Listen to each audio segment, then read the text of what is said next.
Welcome to Kevjet the Podcast. Millions of people know you as the King of Chemo. Thanks for having me on.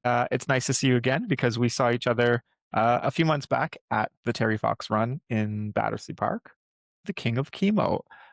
Where did that name come from? So I've got terminal brain cancer, but decided that I would use the situation that I was in sort of to my advantage, or yeah, I suppose it is to my advantage, and break a charity world record.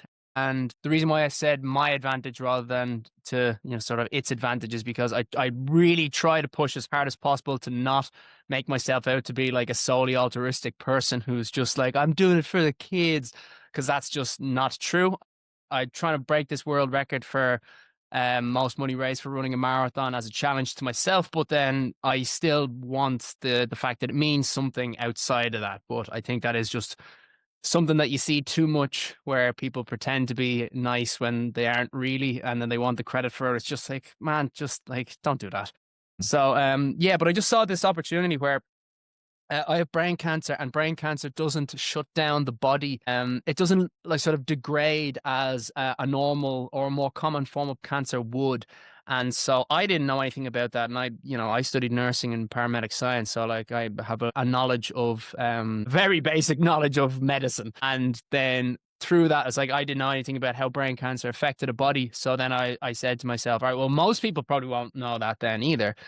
And then so I kind of saw, if I run marathons, it won't actually be that hard with the kind of cancer that I have, but people won't know that. So it'll kind of make this image or this sort of story of like a person who's really kind of fighting against something that's incredibly hard and harder than it actually is. And so I can kind of use that to tell a good story and make that something that raises a lot of awareness to what I'm doing. And I also wanted to do it in a unique way because I've worked with charities before. And so I kind of knew if I kept asking and asking and asking, people would get tired of it. I might not be able to actually hit my target, which is a lot of money. And so I came up with a strategy that no one else has tried before, which is to not ask for donations, but to just ask people to follow my social media accounts. And then I get corporate sponsors to donate in exchange for advertising. And it's worked so far. I've like raised just coming up to £500,000 Great British pounds. And part of the idea of it is that if I achieve this, that means that I'm the first person ever to do it, which is just way cooler in my mind than breaking a world record. I kind of think that like not enough people realize about the value of being the first to do something. It's like it's never taken away. How many It's so people have true. climbed Everest? It's so true. What would be next if you hit that goal or when you hit that goal? Oh, the next is easy. Just move on to the charity world record for charity walk. I know we talked earlier in August. You did the 32 counties in Ireland, isn't that right? Yeah, I really like it when numbers match up. And so I did 32 counties in 32 days in a 32-pound weight vest. Amazing. And I met you shortly after that at the Terry Fox Run in London, which was very cool. Yeah, So yeah, Battersea Park. Funny enough, it sounds kind of odd. Part of the reason why I did the 32 with the weight vest on is because I hurt my knee a little bit when I was running, doing the same activity, and it was actually significantly less sort of hard on the small injury that I had on my knee. So it caused no hassle, and so it's kind of funny. I suppose it's very similar to me with the sort of the brain cancer, knowing that the brain cancer situation, it wouldn't affect my body as much. People will saw me doing the 32 count thing. Oh my God. And you did it with weights. And it's like, well, it's actually easier to do it with weights than it is to run it for myself at the moment, which is kind of funny, but life's yeah, like that. I mean, you're doing these great things and you're moving forward in a positive way. But when you were given the diagnosis, what was the first thing that went through your mind? I mean, it was a shock. It was quite a big shock because it wasn't expected. I was going in for a second scan because the first scan that I did was for a research trial, completely unrelated to anything to do with my own health. In fact, they were scanning for the exact opposite. They were making sure that I was a 100% healthy person, and then they discovered that I had a brain tumor, which I had no symptoms for, no headaches, no blocked nose or any kind of dizziness, anything like that. Nothing to indicate that I had anything going wrong with my head. And so that was the first scan.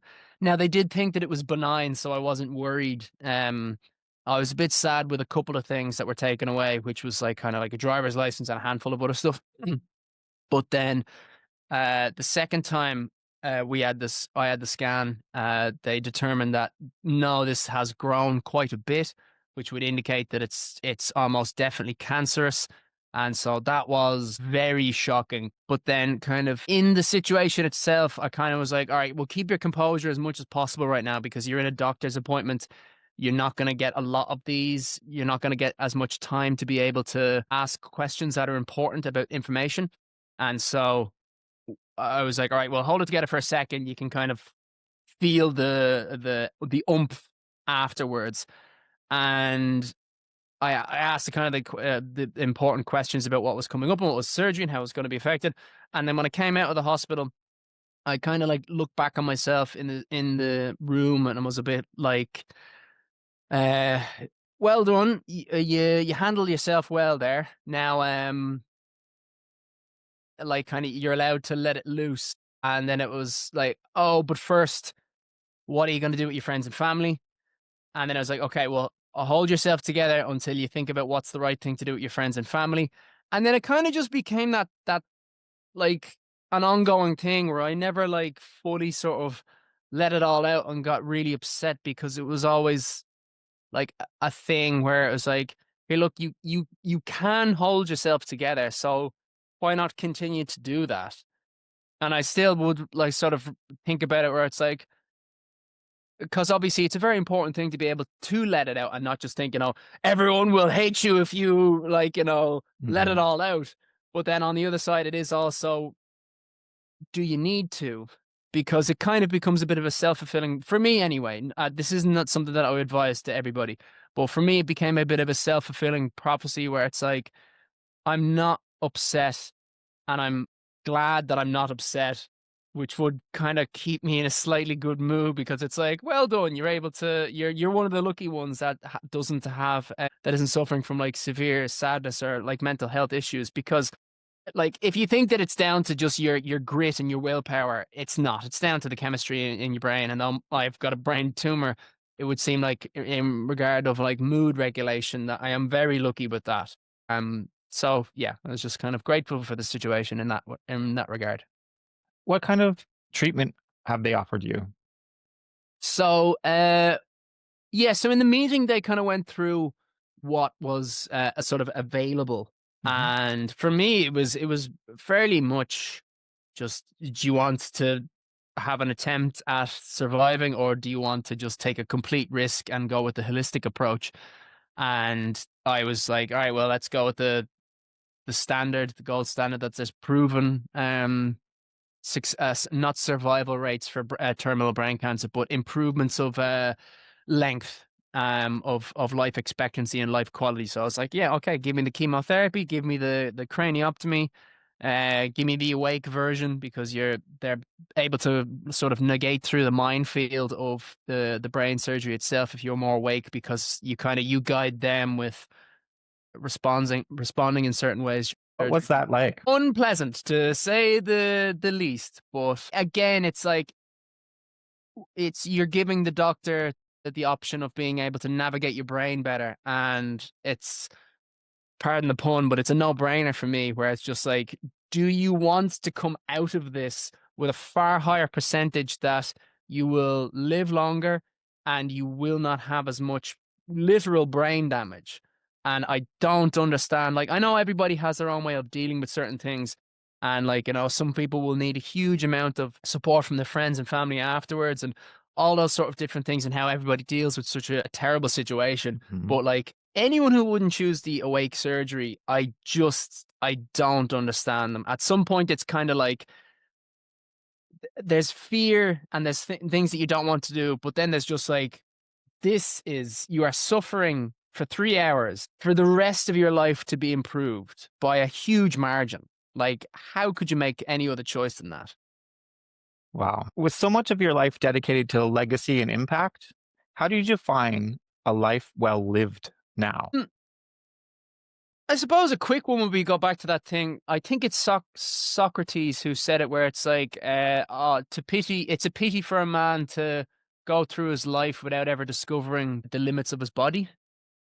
And I suppose you can apply that to any sort of thing where it's like, if you have the opportunity for something and you don't go for it, then those are the things that you regret when you're older. So in a lot of ways, I'm extremely content with how things have worked out, because obviously I'm not doing anything to a level of perfection. But if I was to look back, if I was to be 20 looking forward, be like, all right, what's my job? And it's like, all right, well, your job is to make videos, edit videos, play video games, and run around and exercise a lot. And then every so often with that, you'll do some like public speaking. And it's like, I'd be looking at it, it's like, fucking what? That's my job? That's my job. Yeah, and like, and also you'd be doing a lot of good stuff for like loads of people. You'd be raising loads of money for like other humans and stuff. And it's like, yeah, yeah. How do I do that? How do I get that job? You have to get brain cancer. And you go, all right, go on. You seem very positive, and like even when I met you, you're just like you are today. You're so happy to talk about things so openly, and you are very positive. What keeps you positive? Look, I don't do anything special for me to be in this sort of mindset. I was born with it. I've been like it all my life. I wish I could bottle it and like, and I'll sell it in a book, because that'd probably be an easier way to break the world record. But no, I don't know how it came about. If chemo were a villain, what would be the theme tune? Theme tune. Yeah. Well, that's actually an easy answer. I thought you were going to say who they represent as a comic book character, but that theme actually translates over really easy. So I wouldn't. Do you mean chemo? Or do you mean cancer? I mean chemo, like going through chemotherapy. I mean, mine was fine. I wouldn't even put it as like what's that? I'd put it down to that music where it's like the birds and the bees thing, where it's like I got a brand new bicycle. Oh yeah. Yeah, I'd put my chemotherapy down for that. Like I had one day where it was really harsh, and that was the day that I didn't have a drug called it's what's called an antiemetic, which is a non-sickness drug. It's a wonder drug. I had no idea how effective it was at the time, but then I had one day without it, and I was just the entire day, every single. I calculated it to be every 15 minutes I was getting sick. And I like even tried testing out different things where it's like, maybe I should stop drinking water, because if I stop drinking water, then like maybe that's the thing that's provoking the gut wrenching that my body is interpreting that anything that's going into my stomach is something that shouldn't be in there. And so it's like, okay, I won't consume anything for, a while. And that was a really bad decision, because then my body was just like, no, we don't care. We have to get rid of whatever is in there. And like, there's nothing in there. And so it was just this like nothing in my stomach reefing to try and get something out. And it's just like, seriously bad muscle cramps. How has the king of chemo, and I say that in brackets, Hmm. how has the king of chemo changed your relationship with friends and family? Oh, not in the slightest. Not an iota. Absolutely not at all. But like, it, other than like, it's another opportunity for like my mates to make fun of me. But like, that'd be about it. Like, we've had a handful of funny moments where we were on, I think it was a stag do, and a guy came over, and as you can imagine, we were absolutely hammered. And a guy came over and was like, "Oh, you're your man, the king of chemo." And he was like, he tried to come in and say like, yeah, man, like my dad is going through like this bad case of cancer, whatever, and like watching your videos made it more tolerable, whatever. And like my mates just piled over, and like they were too pissed to hear what he was saying or whatever.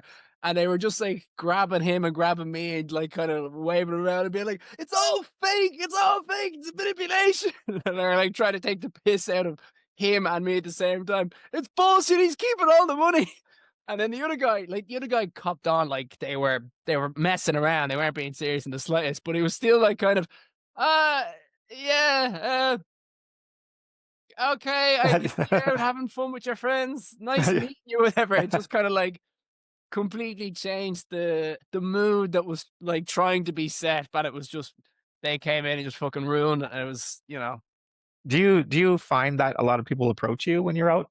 it depends where I am in the world and what I'm going out to. So in Ireland, I'd get like people would say hello to me a lot more. I get recognized more in Ireland because uh people would kind of have more of a nationalism sort of patriotism thing where it's like he's our boy, he's Irish. Or if it's I suppose it could be the same thing where they would think that I'm more approachable because it's like, he's one of us. We can say hello to him. Whereas maybe in London, it could be just like more of a, I don't know, like the celebrity sort of thing. They may like running events. Yeah, loads of people say hello because it's kind of like if you are at a running event, the chances that you follow people on social media that are like more likely to be related to running, I'd probably be more likely to come up. But yeah, they're like they just come over and say hello. Like there's Yeah. no major sort of oh. How has social media changed the way that you're experiencing this whole journey? Um, I mean, it's frustrating in some ways. You very odd thing to think about, but like in a lot of ways, I wouldn't say I've lost faith in humanity. Like a little bit less, but I guess I see more of the ugliness of the world since I started working in and social media. And that's not against me or anything like that. I think it's just because due to the nature of my job, I like upload videos way more. And then with that, I then see, more Instagram, more TikTok, more YouTube. And well, YouTube's not so bad for that sort of stuff, but you just see like the amount of hatred that there is for like the smallest things. There's no point in me going into details about it now, but because it's not a big deal and it's a bit of a tangent. But like, I made a comment on a video recently, and the only thing that I wrote in it was like, "Hi, does anyone have the link to the full video?" And it was just like the amount of comments where it's like, oh, like someone was like, I'm, oh my god, I can't believe you like support this guy. You like I had you, and I'm gonna unfollow you now. It's like I never said I support the guy. I said I wanted to see the full video, and it's like, where did you jump to like this thing about me from something like that's in this completely in the center?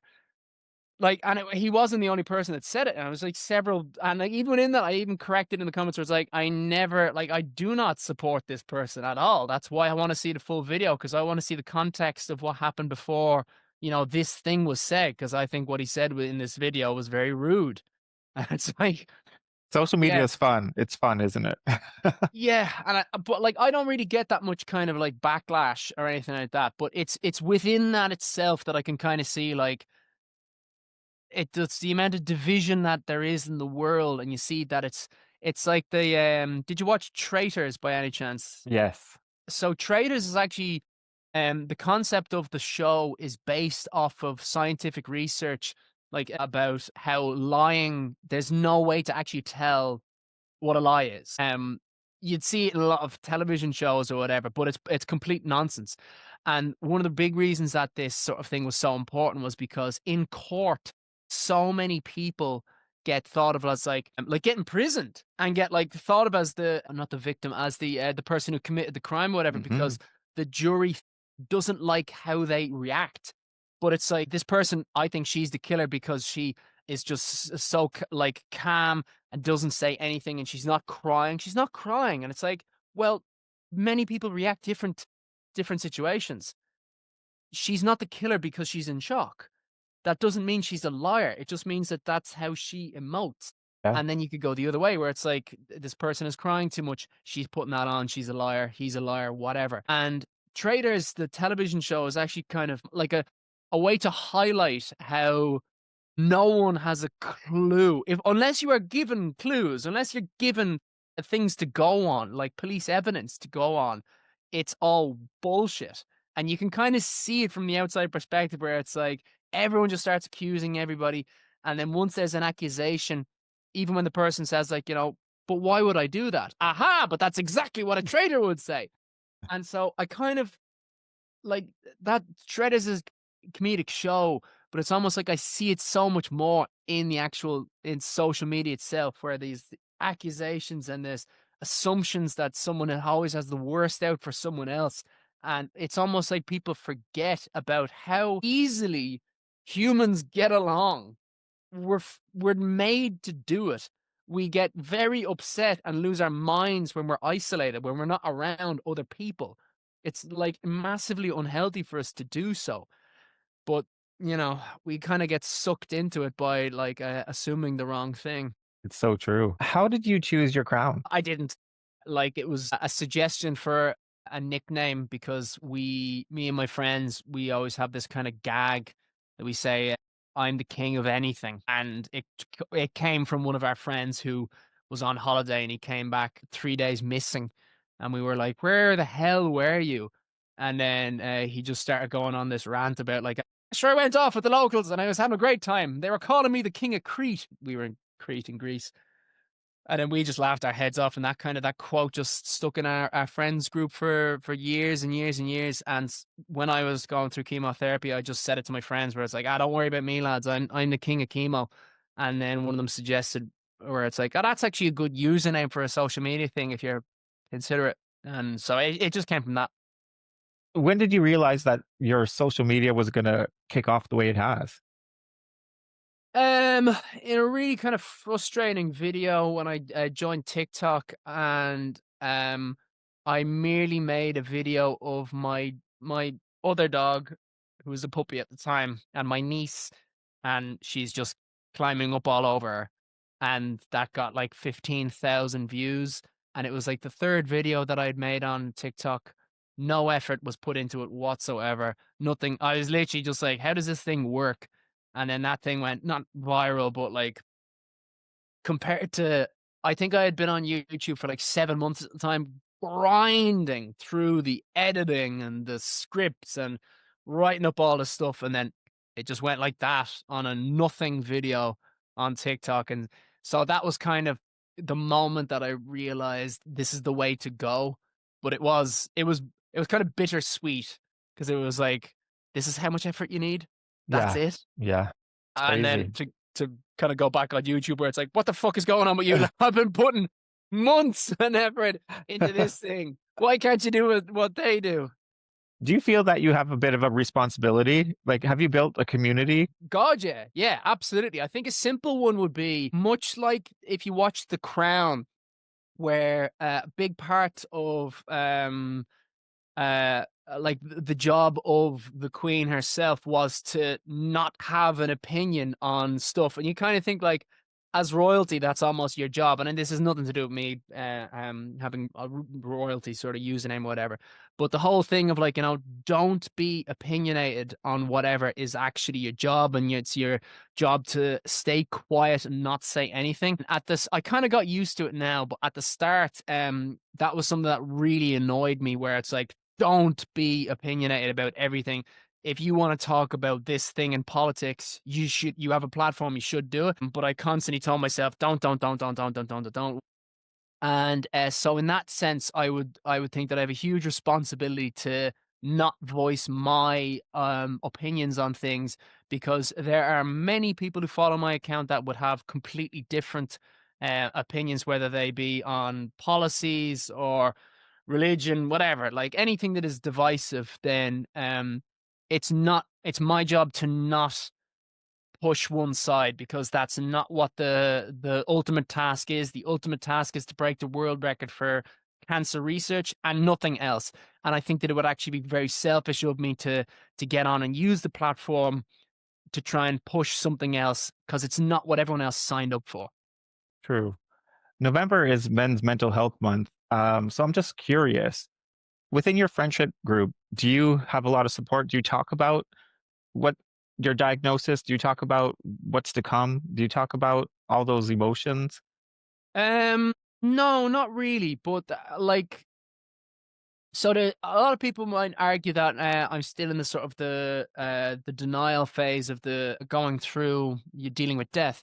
Hmm. But I kind of feel like the fact that I don't have any symptoms, it's hard to clutch onto to kind of face it as a reality. And I know obviously that it's that in itself is to be in denial, but then I think everyone, you could argue that everyone on the planet who's not knocking at death's door is in denial of their own death, because we all must die at some point in our lives. However, most of us don't have symptoms to indicate that, like, it's gonna happen in a year or so. So because I don't have that fear to deal with, life is fairly normal in that sense. And so I'd be one of the lucky ones that doesn't have mental health issues at the moment, anyway. Do you ever have a bad day? Of course, yeah, I'm a human being. And but you obviously that's kept private. And do you think that you would ever share that on social media? If it was important, absolutely, yeah. I mean, like I've shared several moments of like big failures that I've gone through on social media, because I feel like part of uh my social media thing is kind of like a bit of an ongoing diary entry in some regard. Mhm. And so to not say when something has gone wrong, it kind of becomes a little bit of an elephant in the room. A simple one off the top of my head would be I tried to repeat something that Mr. Beast did a long time ago, where he gave money away to the people that followed his account in a certain way that, like, kind of made a video really popular. And I tried to do the same thing, thinking that, all right, how about I, instead of giving money to charity, I give some of the money to my audience. And I wrongly thought that that would be something that the audience would like, and they fucking hated it. Absolutely hated it. And so it was really annoying for me, because I could see from quite early on this is not something that the audience likes. But then I had to commit to it because I said I would. Like, a lot of people are still doing the task to be up for winning £1,000, and so I had to give £4,000 to people who deserved it and all. Like congratulations to them and all that sort of thing. But something that was overall pissing off my grander, like, scope of the audience. And then yeah, that was a bitter pill to swallow. And then afterwards, I made a video just about sort of going through that and how that was rough. But yeah. How often do you check your goals in your GoFundMe? Um. Sometimes I would look at it more closely, but mostly throughout the year I would avoid doing it, because then it kind of it would either throw kind of a worry seed into my mind, and so I tried not to, like, slip into that. So it's sometimes better to just be like, hey, it's 34, or it's 8.4 million followers or whatever. That's good, rather than going into the details of doing it. But every year I've done this twice now, and so it's definitely, I'm going to be doing it as every single year that I'm alive. We do something called the greatest hits, which is just the old videos that we had, and we just, in and around the summer, because that's when it's my anniversary of my for my surgery and life expectancy. Sort of the meetings where they said the average life expectancy is 5 years, so it's sort of an anniversary or getting past the threshold. I do all the old videos again, which twice now they've been incredibly successful. The first time it doubled the amount of Instagram followers I had alone. This year it added a 2 million new followers to it. So, like, it works really well. Amazing. And while doing that, I would be checking the followers every single day, because the whole point of it is to really focus in that window. So it's kind of like I want to see what's working and what isn't. Whereas the rest of the year, it's not so laser focused on the followers that it's like, all right, don't focus on it if you are Yeah. not putting the videos up to focus on it. When those numbers jump for followers, do you find that the donations jump? Well, it's not about getting for the. Well, I suppose the donations to the GoFundMe would increase. Yeah. Often, uh, because I do a thing where it's like I get a tattoo based off of.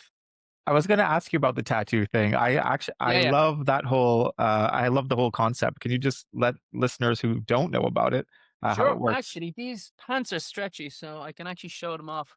God bless the yoga pants. So you can probably see the bottom part of them. Yes. I love that whole concept. I love that. Yeah. And people love it because they can get involved. Yeah. Well, I got the idea off of a million the million pixels, I think it's called, where it's basically this guy.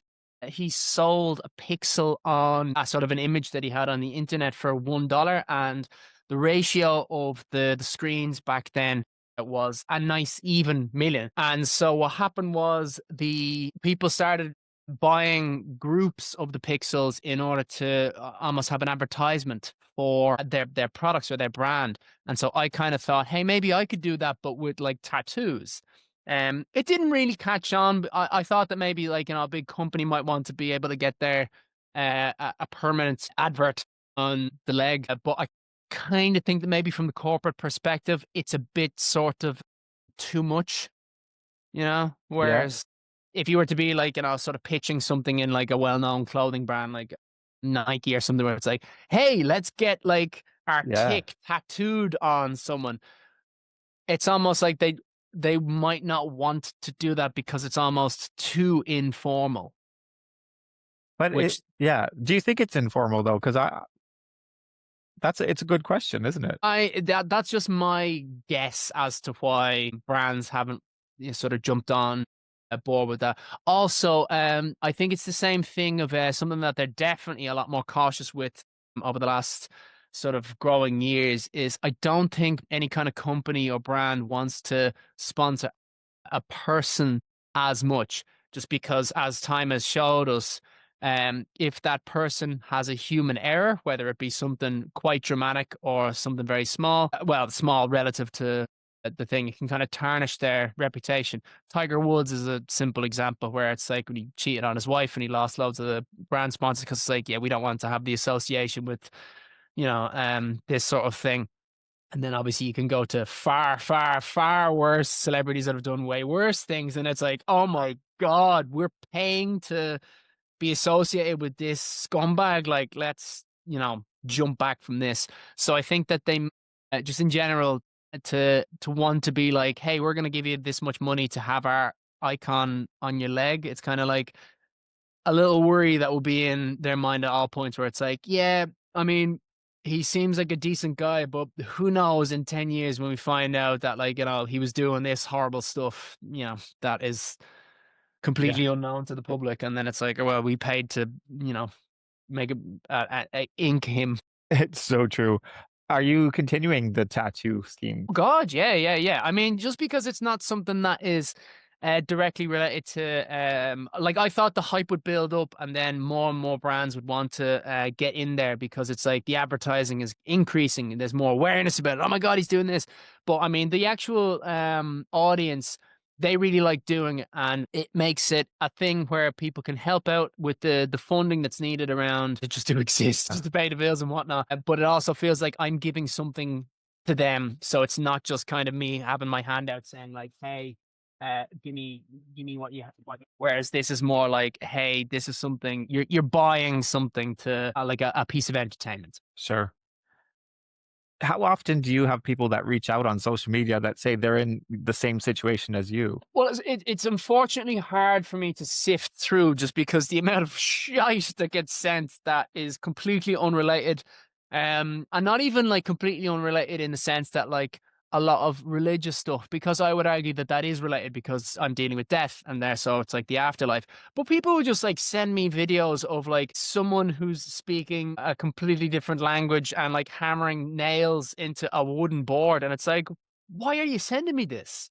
I don't speak this language for one, and it's not even like if it would be like a European language where it's like he might speak Spanish, he can do this. It's like, why would you like think how am I going to transfer it to like Swahili? And it's just kind of like I just don't get the like I kind of get it in some regard where people are just trying to reach out.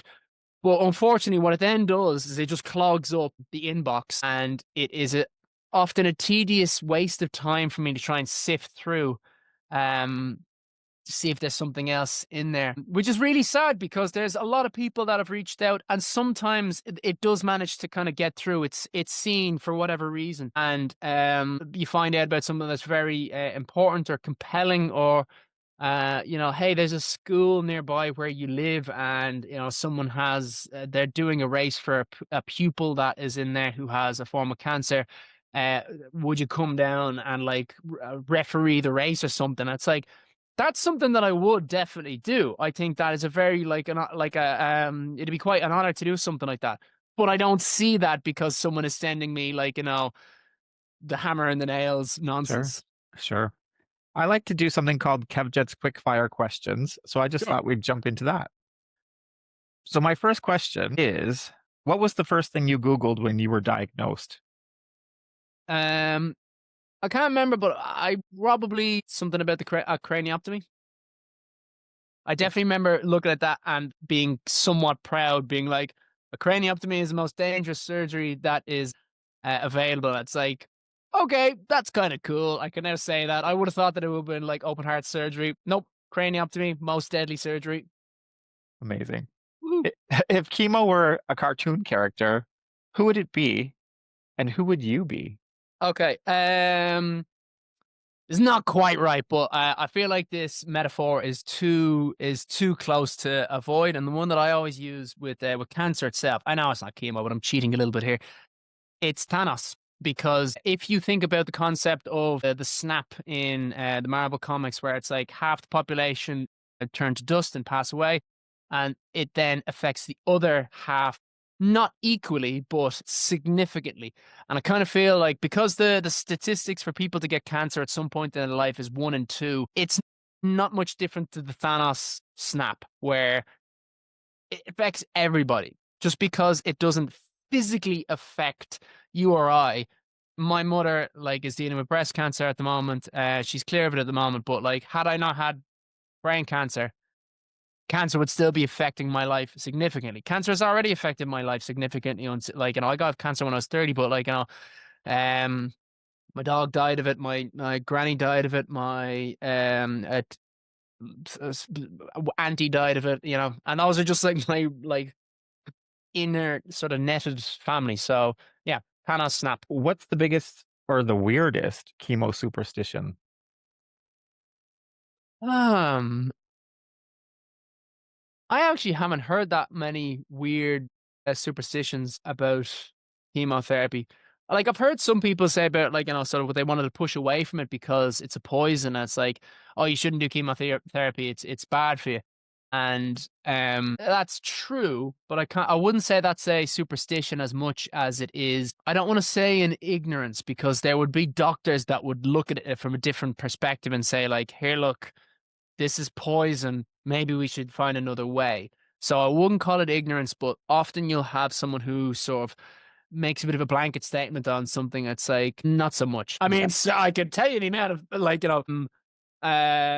suspicions about stuff involving cancer itself. I could like give you a list of that where it's like, oh yeah, the government has the cure. Yeah. They have the cure. They're just keeping the cure away from you. And it's like, okay, the government, singular, all working together, and it's like, yeah, because you make more money from like people being sick, and like they kind of overlook where it's like, I mean, if there was one and only pharmaceutical company, sure, but then it's like, okay, so you're saying that they researched cancer, got the cure, but then kept it. It's like, why would they research it in the first place to get the cure if they weren't going to use it? That's a waste of laboratory Yeah. time.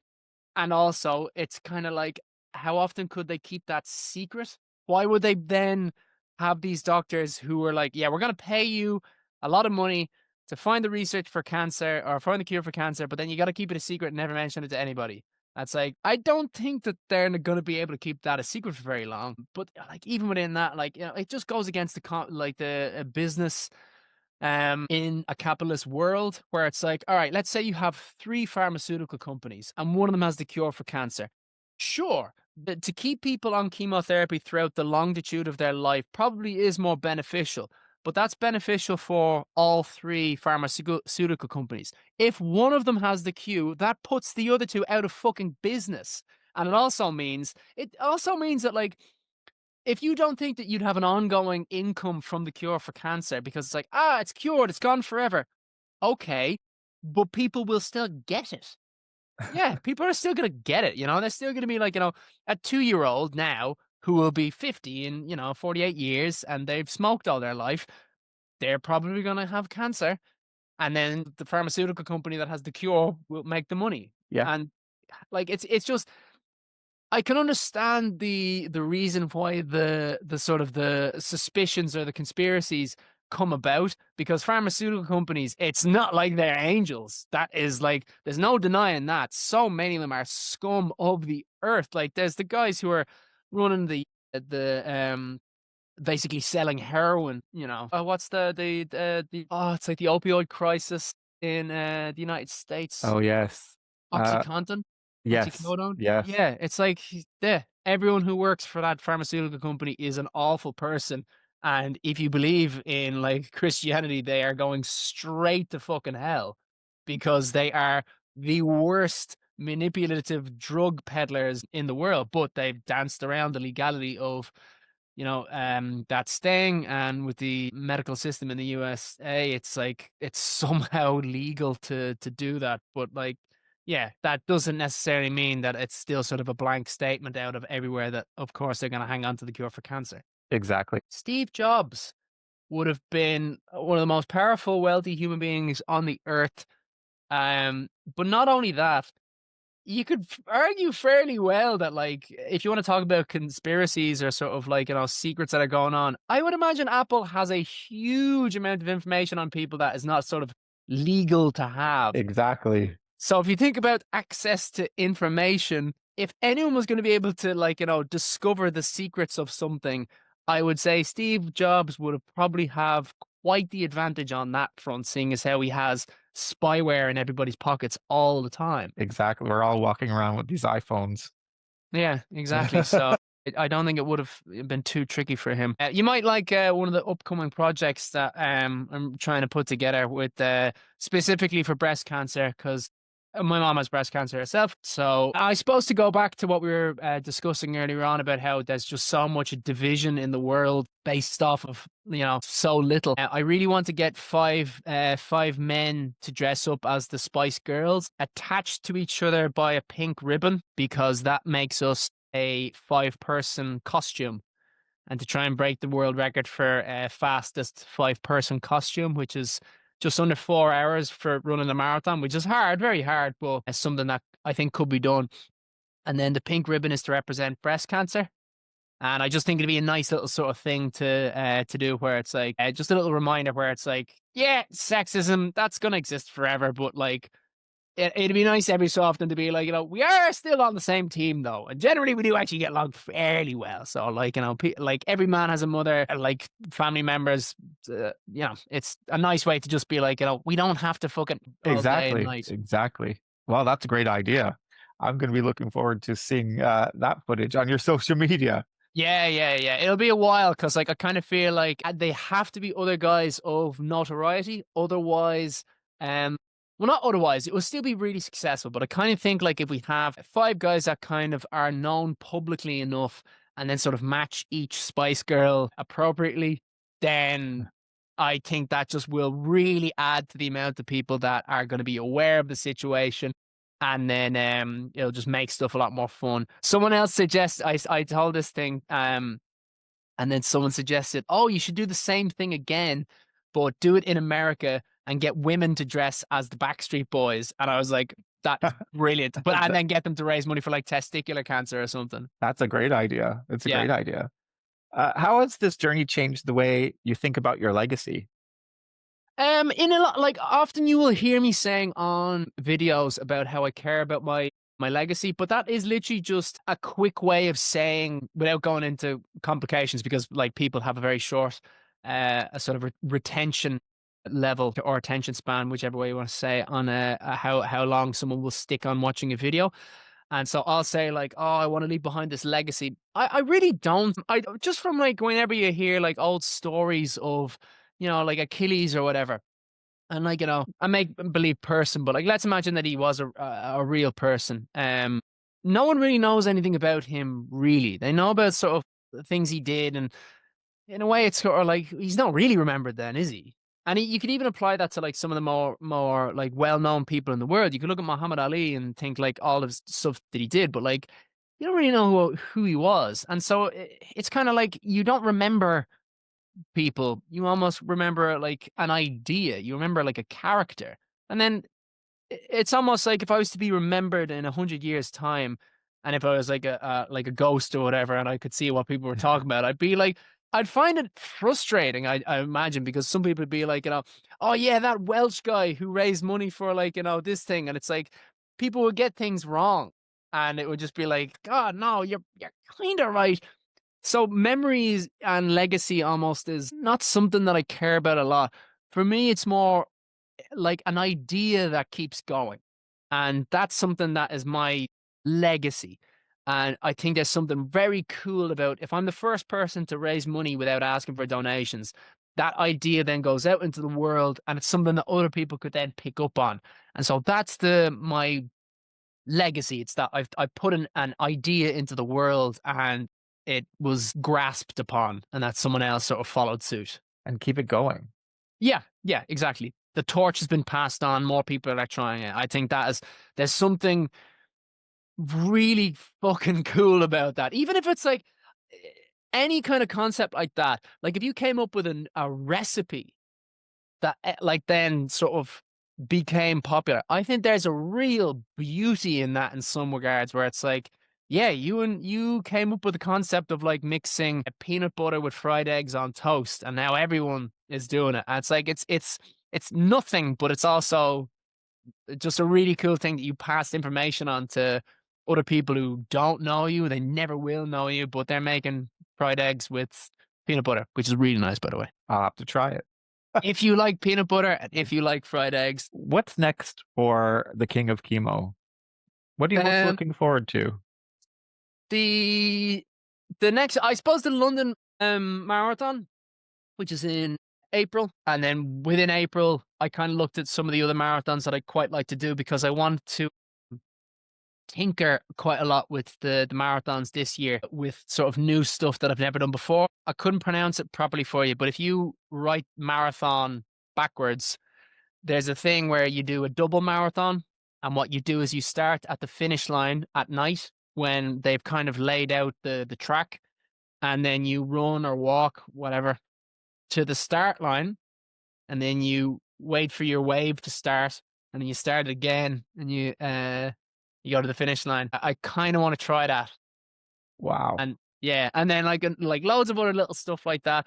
Actually, a really fun one that we're putting together. You can kind of see the background of why we're doing it back there. We're going to be launching a calendar with an underpants company. We're just putting it together, but I'm really looking forward to that because I think that'll be a lot of fun to do because they're a brand that is very similar to myself in the terms of the ethos of how they try to raise money because it's they make it fun. They put fun into fundraising, and so they're called Oddballs, and they raise money for testicular cancer. They do it for other forms of charity as well, but that was their main focus at the start for these reasons. Oddballs, your balls are odd. You need to get them checked. Yeah, they just kind of like. They make it fun to raise an issue that is very unpleasant. Movember, I think, does a fantastic job of doing the exact same thing for both mental health and then the testicular cancer, I think prostate cancer as well. And it's something that I think a lot of charities are kind of coming around to a lot more now, where like, let's make this a community thing. Let's make this more of a thing that has more smiles than sadness, because it doesn't make people evil to kind of bounce off of negative emotions, but we're swarmed with media. And we have been swarmed with media for nearly a century now. So this is not like a new concept because of social media or anything like that. But there's just so much bad stuff that goes in that it bounces off our heads. And that's part of what like donation fatigue is, where it's impossible for a human being to function if you were to ingest all the unpleasant stuff that's going on in the world right now. You wouldn't be able to do anything because slave labor is going on in this part of the world, and there's a war going on there, and there's abuse going on there. You wouldn't be able to get out of bed. It's so true. Thank you for this conversation. And I encourage anybody who's not following the King of Chemo to definitely do so. Yeah, just get on Google it.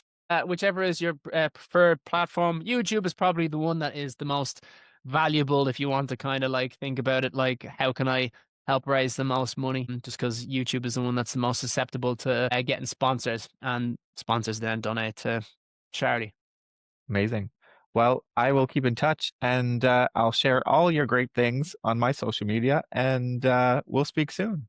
Super. Thanks very much for having me on.